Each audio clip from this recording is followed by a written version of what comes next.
Diabetes রোগীদের জন্য পৃথিবীর সর্বশ্রেষ্ঠ সুগার হচ্ছে কোকোনাট সুগার। কোকোনাট সুগার খাওয়ার পরে ডায়াবেটিস রোগীদের শরীরে কখনোই ডায়াবেটিস বাড়ে না। খেজুরের রস তো অনেক খেয়েছেন, কিন্তু আপনি কি জানেন খেজুরের রসের মতো করেই নারকেল গাছের কচি ফুলের অগ্রভাগ খুব চমৎকারভাবে কেটে সেখান থেকে বের করা হয় সুস্বাদু মিষ্টি রস, যে রস থেকে তৈরি হয় 3 প্রকারের সুগার।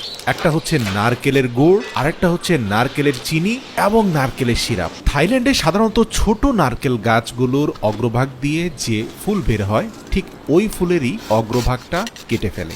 এরপরে একটা শক্তপোক্ত নারকেল পাতা দিয়ে টেনে সেই কাণ্ডটাকে নিচে নামানোর চেষ্টা করে, যাতে খুব সহজেই তারা রস সংগ্রহকারী ঘটিটাকে ভালোভাবে বেঁধে দিতে পারে। একটা ফুল থেকে বেশ কয়েকদিন পর্যন্ত রস সংগ্রহ করা হয়। শেষ পর্যায়ে ফুলের উপরে যে শেল বা বাকল আছে সেটাকে ফেলে দেওয়া হয় এবং তারপরে একটা লালচে রঙের পলিথিন দিয়ে অগ্রভাগ থেকে নিম্নাংশ পর্যন্ত খুব ভালোভাবে বেঁধে দেওয়া হয়। এটা একটা ট্রেডিশনাল প্রসেস। আপনি দেখবেন যে প্রতিদিনই রস সংগ্রহকারী পাত্রটি বেঁধে দেওয়ার পূর্বে ফুলের অগ্রভাগটাকে নতুন করে কিছুটা কাটা হয়, আর যেই মাত্র কাটা হয় তারপরেই স্বচ্ছ মিষ্টি রস পড়তে দেখা যায়। তো দেখা যায় রস সংগ্রহকারী ফার্মগুলো এভাবে বিভিন্ন ছোট ছোট পাত্র থেকে সারা দিনে যে পরিমাণ রস জমে সেগুলোকে এনে একটা বড় বালতির মধ্যে জমা করে। এক একটা ফার্ম থেকে দৈনিক কয়েক মন রস সংগ্রহ করা হয়। প্রিয় দর্শক, বলে রাখি এই পরিবারটি গত 150 বছর ধরে এই নারকেলের রস থেকে গুড় এবং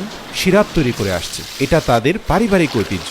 তো শুরুতেই এনে একটা ছাঁকনির সাহায্যে ফিল্টারিং করা হয়, কারণ আপনারা জানেন যে নারকেল গাছের উপরে বিভিন্ন পাতা বা ছোট ছোট নারকেলের ফুল এই রসের সাথে মিশে যেতে পারে, তাই এগুলোকে শুরুতেই ফিল্টারিং করাটা খুব গুরুত্বপূর্ণ। ফিল্টারিং করার পরে শুরু হয় উত্তপ্ত আগুনে এগুলোকে জাল দেওয়া। প্রিয় দর্শক, এই জাল দেওয়ার প্রক্রিয়াটা তারা ধারাবাহিকভাবে 3টি পাতিলে করে, কখনো এই পাতিল থেকে সেই পাতিলে ট্রান্সফার করে এবং উচ্চ তাপে সেগুলোকে জাল করতে থাকে। যখন জাল প্রক্রিয়া চলতে থাকে তখন তার উপরে বাঁশের কঞ্চি দিয়ে নির্মিত এক ধরনের ন্যাচারাল ঝাঁপি উপরে দেওয়া হয়, যাতে অধিক উত্তাপে ফেনা বেরোতে থাকা গুড়গুলো ডানে বামে পড়ে না যায়। এই বাঁশের ঝাঁপি নারকেলের রসের ফেনাকে নিয়ন্ত্রণ করে। দীর্ঘ 20 থেকে 25 ঘন্টা পর্যন্ত জাল দেওয়ার পরে অনেকটা খেজুরের গুড়ের আদলেই আমরা দেখতে পাই যে একেবারে গাঢ় থকথকে নারকেলের গুড় প্রস্তুত হয়ে যায়। তো এগুলোকে একটা ট্রেডিশনাল গ্রাইন্ডারের মাধ্যমে কিছুটা ফোমি শেপে নিয়ে আসার চেষ্টা করা হয়। অধিক ঘূর্ণয়নের ফলে গুড়গুলো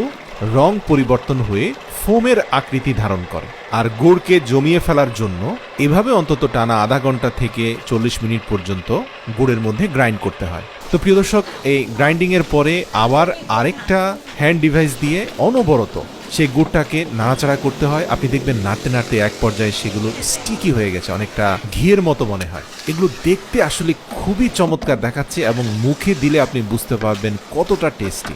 নারকেলের একটা সুঘ্রাণ আছে, সাথে রয়েছে তীব্র মিষ্ট স্বাদ। তো এই ন্যাচারাল নারকেলের গুড়টাকে একটা বড় ড্রামের মধ্যে নিয়ে সেখান থেকে নির্দিষ্ট ওজনের ভিত্তিতে পলিথিনের মধ্যে ওজন দেওয়া হয়। প্রতিটি পলিথিনে 1 কেজি পরিমাণে গুড় ঢালা হয়। আপনারা দেখতে পাবেন যে এগুলো ঠান্ডা হওয়া পর্যন্ত অপেক্ষা করা হয়, আর ঠান্ডা হওয়ার পরে মালাইগুলো অনেকটা খেজুরের গুড়ের মালাইয়ের মতো মনে হয়, তবে খেজুরের গুড়ের মালাইয়ের রং আরেকটু গাঢ় লালচে হয়, এগুলো একটু হালকা সাদা রঙের। তবে আপনি যদি আশপাশ দিয়ে হাঁটেন তাহলে এর মন মাতানো ঘ্রাণ আপনাকে মুগ্ধ করবে। পারিবারিকভাবে 150 বছর ধরে তৈরি করতে থাকা এই গুড় থাইল্যান্ডের বিভিন্ন অঞ্চলে সাপ্লাই করা হয়, তবে চাহিদা অত্যাধিক বেশি থাকায় মানুষজন এই পরিবারের কাছ থেকে এসে এসে গুড় সংগ্রহ করে নিয়ে যায়। তো প্রিয় দর্শক, কখনো থাইল্যান্ড ঘুরতে গেলে এরকম এক টুকরো গুড় মুখে নিয়ে টেস্ট করতে পারেন, আপনি নিজেই অনুভব করবেন এটা কতটা স্বাদের।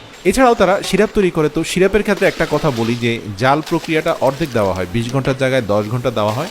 যথেষ্ট পরিমাণ পানি থাকাকালীন সময়ে এই সিরাপগুলোকে আলাদা একটা পাত্রে নিয়ে এগুলোর গুণাগুণ পরীক্ষা করে সেগুলোকে বোতলজাতকরণ করা হয়।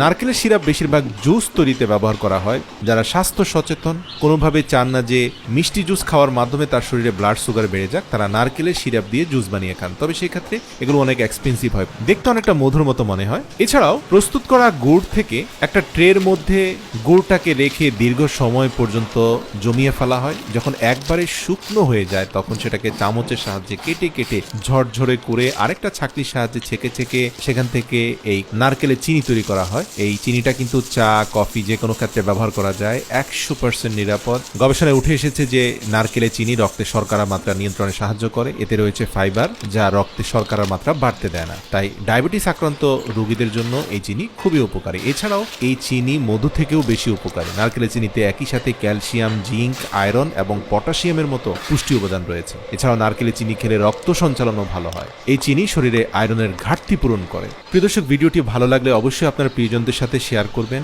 এরকম ভিডিও দেখতে চাইলে আমাদের কমেন্ট করে জানান।